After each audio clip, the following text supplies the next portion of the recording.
नमस्कार दोस्तों। आज हम संपादकीय लिखेंगे राष्ट्रीय सहारा का, जिसकी गति होगी लगभग 80 शब्द प्रति मिनट। डिक्टेशन स्टार्ट होगी 5 सेकंड बाद।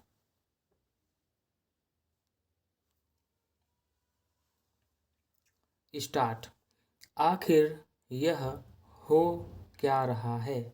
जो कुछ हो रहा है, क्या वह सचमुच दुनिया के विशालतम लोकतंत्र की संसद में ही हो रहा है?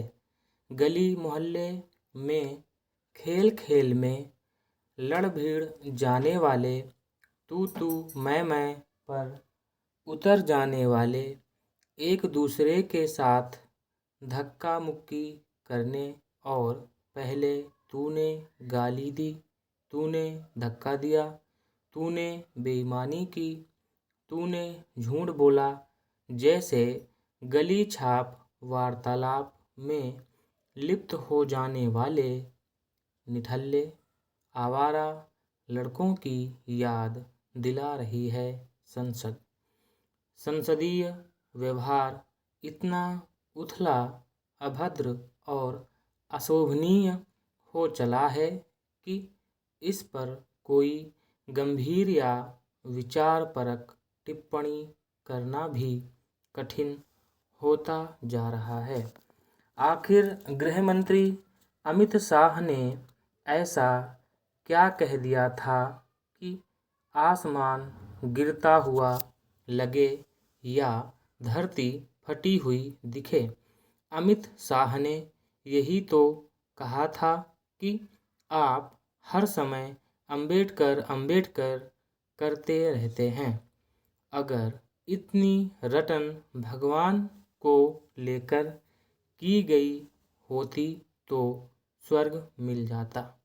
अब इसमें कांग्रेस ने अंबेडकर का अपमान देख लिया। कैसे देख लिया? कहाँ से देख लिया?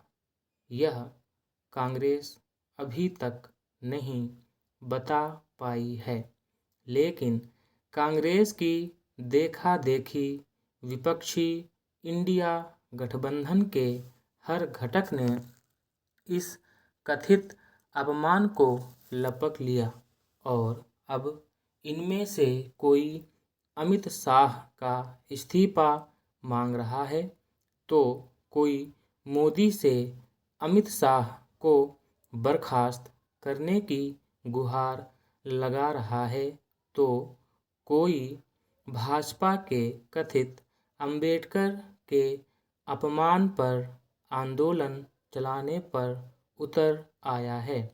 उधर भाजपा ने कांग्रेस और अंबेडकर के रिश्ते का इतिहास उड़ेल कर रख दिया है, जो बताता है कि अंबेडकर की उपेक्षा, अवहेलना या अपमान अगर सबसे ज़्यादा किसी ने किया है तो कांग्रेस ने किया है। शायद कांग्रेस को यह अच्छा नहीं लगा कि अंबेडकर के साथ भगवान को रखा जाए। उसे स्पष्ट कहना चाहिए था कि अंबेडकर के साथ भगवान को बिठाना अंबेडकर का अपमान है, क्योंकि वह अंबेडकर को ही अपना भगवान मानने लगी है। शायद अमित शाह से भी चूक हो गई।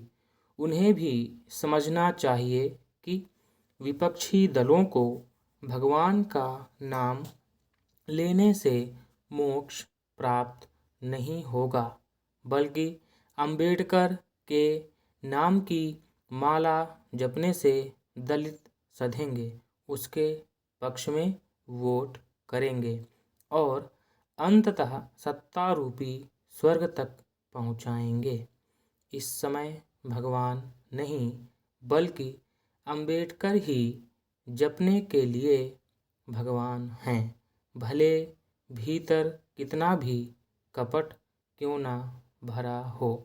अंत में प्रार्थना ही की जा सकती है कि हे भगवान, इन्हें सद्बुद्धि दे। धन्यवाद।